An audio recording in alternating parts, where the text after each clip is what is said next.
Latin America has the highest rates of gender-based violence in the world, with Brazil, Mexico, and Argentina representing 81% of global cases, according to the Wilson Center.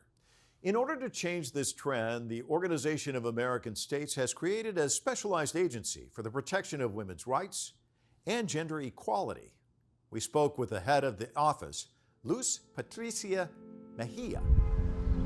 I met Mejia in our offices in Washington, D.C. The OAS represents 21 countries in the region. Together, they seek to build cooperation among states and advance a common regional agenda on human rights, security, and sustainable development. When you go back and look at history and the women's movements in countries all around the world, we know that it's always been a struggle. Can you talk about the arc of when you first got involved in this, what it was like then, what it's like today, what that kind of movement's like? I mean, obviously it's not, things change overnight. I mean, it's always a struggle, I suspect, but you must see improvements. What's it been like to watch that? Well, I can say that I've been saying that I am a feminist lawyer since 20 years ago, but it was a process for me, because when I started to say that, people imagine feminist women like huge afros, or women, like want to try to look in a specific way. And I think that has been it has been a process with more people, less people, stereotyping the movement itself, and different waves of this movement.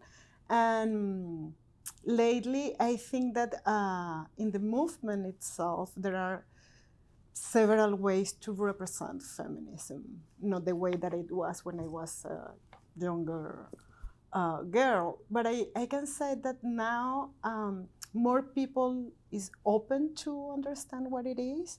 More people are more friendly with the word feminist.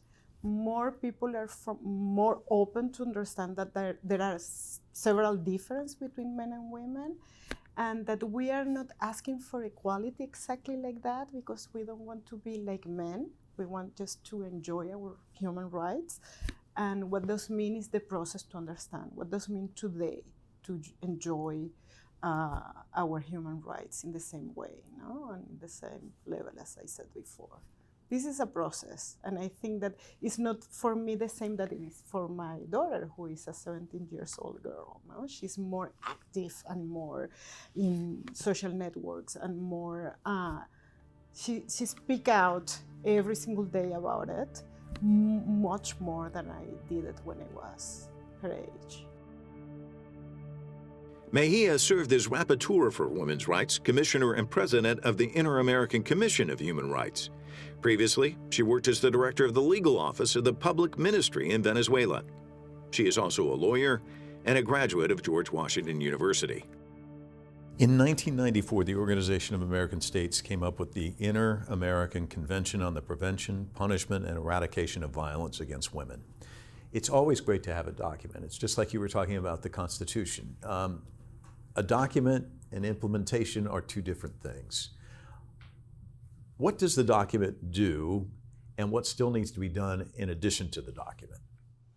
Well, the implementation is totally different, because it needs to understand what the document said and who make the document. Probably the document has been made for experts, for some authorities, for some academics people that understand certain concepts and they handle data, they understand what is happening, but regular people don't understand that. Regular people don't understand what are the differences. Regular people don't understand why what is happening to me is not only to me, it's something that is happening because I am a woman, or because that happened to women. So this is something that we have to work on it, to understand what does mean the prevent, eradicate violence against women, but also to make that works for people. So we have to work in different levels. We have to work with the people who has to implementing the law, but also we have to work with women to understand their rights. And this is a big issue because so many times women and men don't understand what is happening, what we are talking about, how to put that expert words that are in a document in the real life, how to understand why we have to change certain patterns, why we have to change social norms, when we are stereotyping, and how these affect women in education, in their life, how we can change the difference between power, how we can change the subordination mechanisms that are in place all over the world. Education's always an issue. Economics is an issue. I mean, there's so many levels and impediments. Can you talk about that? Yeah, well, I think that political participation of women has been the first layer of the movement, no? The feminist movement and suffragism were like the first way to try to reach a point where women can take decisions that affect women, because still in this region, men take decisions for women in the public system, in the governments, in the justice system. So still there are a lot of men represented women interests. And this is one of the first obstacles, no? We can say that still nowadays, I think there are only 1 or 2 women in power in Latin America right now, and the Caribbean countries. So we have 2 women in really important position at the executive level, but most of the women that were about 10 years on power are not anymore there. In Latin America, you learn at school, because you learn with drawing. When you are learning how to read, you can see the stereotype in the books that you read. You can see that mom is always taking care of the family, while the father is taking care of the resources for the family. So father is always working, mama is always cooking, for example. So this is something that we have to change, and we have to perceive, to understand that this is the way that we reproduce stereotype and subordination.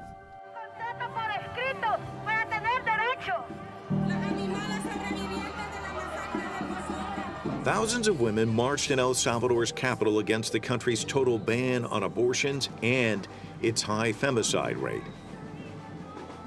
The Central American nation is also one of the most dangerous countries to be a woman, with the rate of women murdered among the highest in the world. In 2021, 132 Salvadoran women were killed by their partners. This is, I believe, from 2018. You said the criminalization of abortion is based on concepts of inferiority of women. When we talk about criminalization in the case of abortion, we are talking about the abusive exercise of the punitive power of the state. That's still very much an issue in several countries, and it's really actually been something that's been kind of at the forefront in recent times. What are you seeing there? Well, in Latin America, we have 6 of the 12 countries, I think, in all over the globe.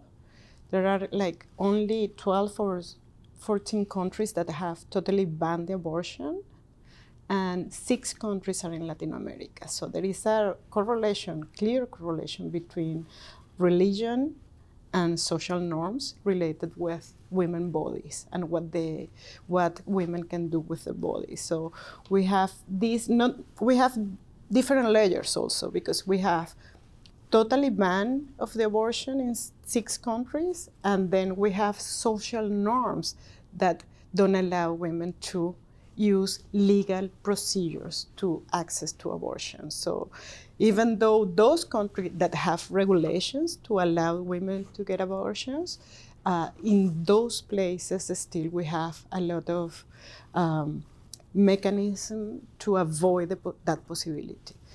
You mentioned 6. El Salvador is an example of one of these countries. One of them, the abortion law, the international court challenged it. The state was forced to kind of step back from the criminalization of abortion.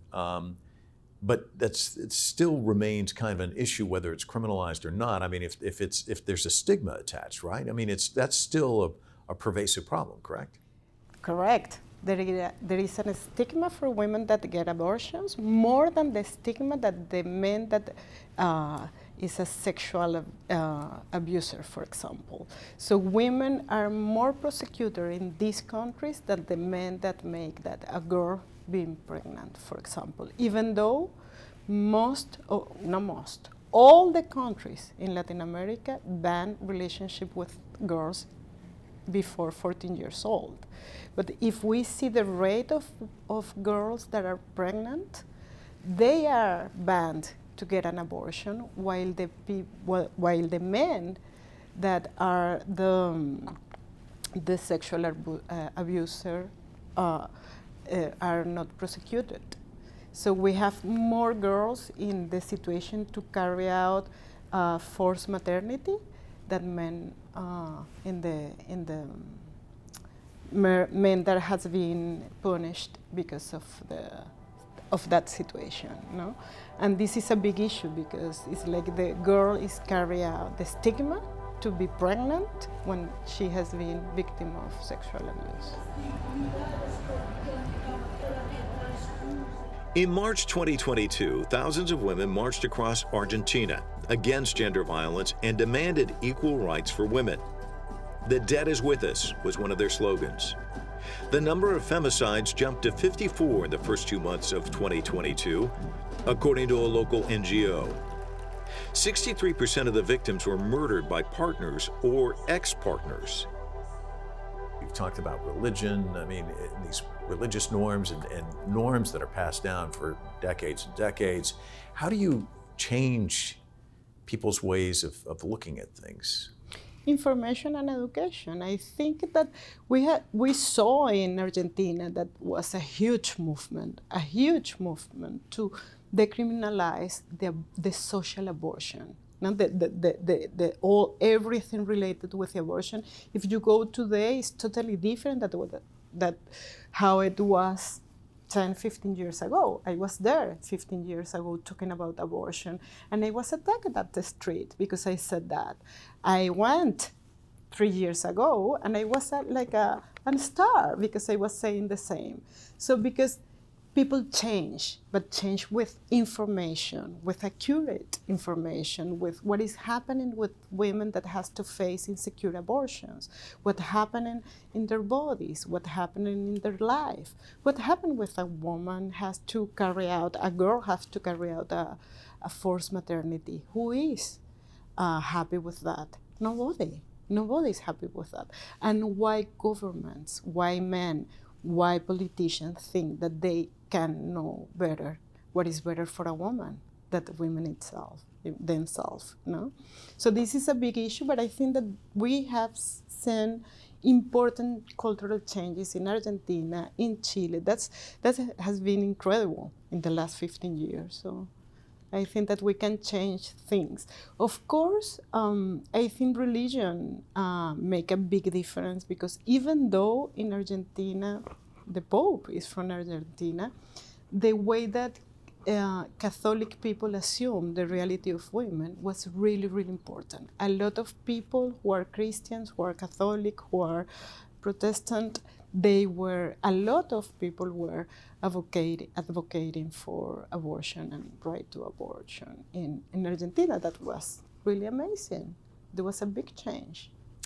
You, during your answer there, you just kind of had this throwaway line, I was attacked on the street, just kind of matter of fact, that it was kind of a day at the office, as though that's not all that uncommon in your line of work.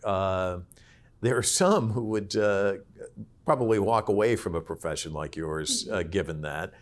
Can you talk about some of the struggles and what it is like to be assaulted in that way for your belief system, and what gives you the strength to continue on? Well, I think that when that happened was the fact that I was attacked at the street, and then I was attacked by social media. It was really hard for me, because I didn't expect that. I didn't understand that I was really talking about a very, very serious topic that some people believe that they have the right to overcome what I believe, and in a very aggressive way. But a lot of women are working on it. You know, the strength is not my strength. It's the strength of the movement. It's the strength of women that are working in the first line, attending other girls, attending women that are suffering every single day because they want to make an abortion and they cannot do it because of the social norm, because of the lack of information, because of the lack of budget. And that the strength came from them. The strength came from women that are working without resources to help other women to be alive. Because abortion is to have the right to live a life free of violence. That's abortion. It's not the opposite. And when a woman can live a life free of violence, because other women are trying to help her, are working with them, are working in the first line, taking care of these women and girls, this is wonderful, and this is the strength of the movement. This is the importance to say, I am feminist, because I am not alone. I am with a huge movement that could be different in their field, but all are working for change the world in a different way, with women and men also. Because now, today, which is wonderful, there are a lot of men participating in this movement, and this is wonderful. So let me ask you about this profession, because it's not something I guess a little girl would grow up and say, this is what I'm going to do. So how did you end up doing what you do for a living? Well, somebody asked me to do it. And I was, I didn't want to do it because I thought that I like real human rights. And normally, when I was younger, I thought that this issue of women's rights were like insufferable. And, I wanted to work in something more specific, more strong, immigration, or more blood or criminal law, something like that. But I have to do it, and I started to do it. And at the same time, while I was doing that, I was discovering my own reality. That I was the daughter of a woman that was victim of violence, the granddaughter of a woman that was victim of violence, woman where a lot of friends were victim of violence against women, and I myself were victim, and I didn't realize that I was being victim of violence against women because so many times I didn't understand what was it. And it was a process that in parallel, while I was working with other women, I was discovering my own reality. And the way that the stereotypes in my mind works, and the way that stereotypes make me think about women, other women in a certain way, and was a discovery process, and then became my passion because I think that I can do a difference because I understand very well what I am doing, and because I've been experienced where I am talking about how the system works. And that happened with women that work with women's rights, that we understand what is happening because we are living exactly what is happening in our in our workplace, in our experience when we were educated. Most of the women in this region have grew up in a patriarchal system. Most of the women have struggled with relationships. Most of the women have struggled to get important jobs or high positions in the workplace. So most of us understand what is happening, but so many of us don't understand that this is women's rights.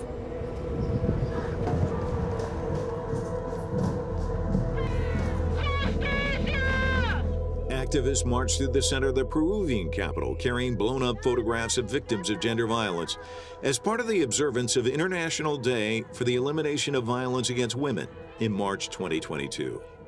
55% of women in Peru experience abusive behavior or violence at the hands of their husbands or boyfriends, according to a local survey. As we do a bit of a deep dive, Costa Rica, Uruguay, Argentina, just 3 Latin American countries which scored well in the Women, Peace and Security Index published by the Georgetown Institute for Women, Peace and Security. But at the same time, countries like Honduras, Guatemala, and Haiti did not do so well. What are the distinctions there? And I know you say everywhere you look, there's needs to be improvement, but what kind of distinctions do you make there? And is that a good way to keep score? Yeah. I think that there are structural measures that are taken. Some countries that are in place and has been in place for so long. For example, a system that is taken care of in the justice system is open to train permanently their judges to understand how they should apply the law, for example. That's happening in Argentina. Or also a strong public policy that permanently has been reviewing, like is happening now in Uruguay. They have surveys. They are asking women how they feel, what is the kind of violence that they are suffering. They are using public policies in order to build a better response to violence against women and also to inequality. This is really, really different and also happened in Costa Rica when we can evaluate how Costa Rica, Uruguay, or Argentina are implementing the law. We can see an improve in the mechanism to monitoring that public policies. And that's important because it's not only that I have a law, it's that I have a law and I implement the law and then I evaluate is that implementation is good or not. And I am doing the evaluation of what is happening if it is not working. And this is a big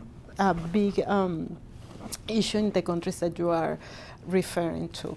While in Central America still we are having an important lack of data in the countries that you are talking about. So we don't have information, we don't know how is the implementation, we don't know how is the training, who is training, what is the budget to those processes, because you need budget. You need money to implement a law. And if the law is related to women, you have to work with women, with organizations, with the state, with the judges, with the prosecutors. You have a lot to do, and you need money for that. And if the countries don't invest in money to eradicate violence against women, we cannot change the mindset of the people who is implementing the law, and we cannot change the culture either. Let me leave you with one final question. It's a tough job, what you do, but would you say you're an optimist? Is the glass half full or half empty? Well, if we looking at the past, I could say that I am optimistic. I think that the cultural change is happening, but it's happening very slow. So we don't know how much time it's gonna take if we continue in the way that we are doing the things. So a way to be more optimistic after COVID or during the COVID needs more budget, more resources, more commitment, more political will in order to go faster, because the cultural process is so slow, and the way that religion, social media represent women still today is really powerful, and the way that represented is with gender stereotypes that are the roots of violence and inequality. So if we try to change that, we need to change it with more efforts, more money, more budget, more political will. Well, I think I've just talked to the optimistic accelerator. You're pushing in that direction. Thank you so much for talking to us. Appreciate it. Thank you.